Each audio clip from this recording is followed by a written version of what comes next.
Roblox just released things called Drag Detectors. These are going to revolutionize the way that we can make interactive instances inside of Roblox Studio. Let me show you how you use them. So let's start off with just a simple part right here. I'm going to scale it out a little bit. And what you want to do is just click on the plus icon next to your part and you search for a drag detector, just like this. So basically you've got all these properties on the right here as usual. All of them have different things that they do.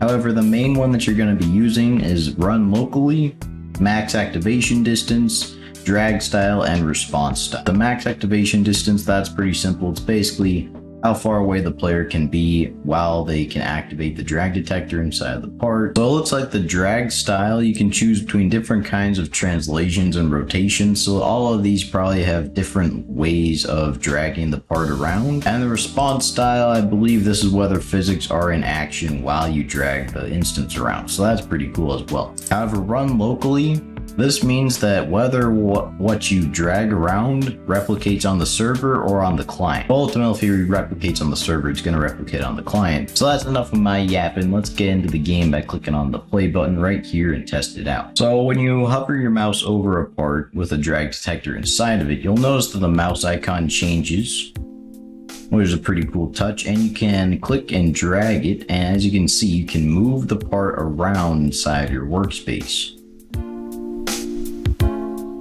This is already super cool, and I'm already getting kind of a few ideas of how you can use this inside of your games. And there are a few things that we can do with this. First off, it will also continue to work even if you anchor the part, which is really cool, considering that not a lot of other things allow you to do that. You'll notice that it drags a lot differently when it's anchored or not, but that's because it doesn't have to apply all the physics or anything. Now, this kind of gets me thinking.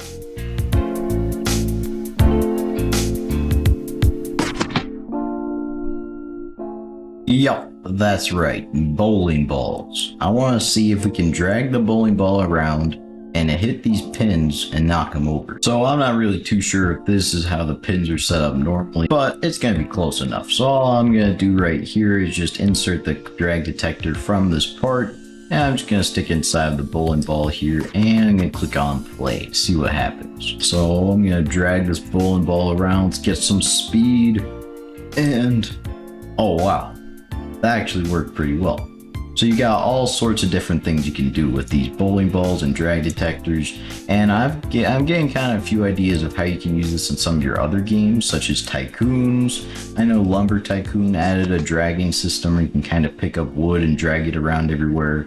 And I know games like Booga Booga also have a dragging system where you can pick up certain items, and those are ways you can do that. Maybe for a Tycoon, you could have it where you have to drag all the items that drop into the pile where they get dissolved and turned to money or something. There's one more thing I want to try. You guessed it, a draggable obby. I'm going to walk you through all the stages here. We got some basic checkpoints.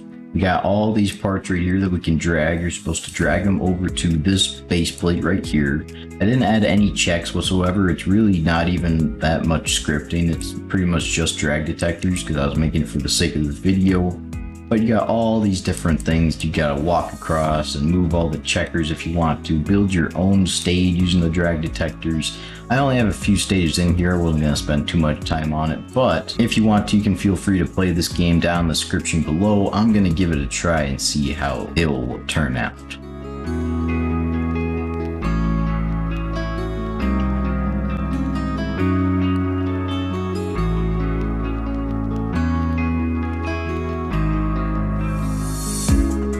It was definitely a unique experience of an obstacle course. I probably wouldn't recommend, well, I guess it would actually be very, very epic if someone added more stages to an idea like this. But ultimately, it was pretty fun for a simple obby that I made. So leave a comment what you're going to be using with these drag detectors, or if you are going to be using them at all, make sure you like, subscribe, and comment down below. I'll see you in the next video. Goodbye.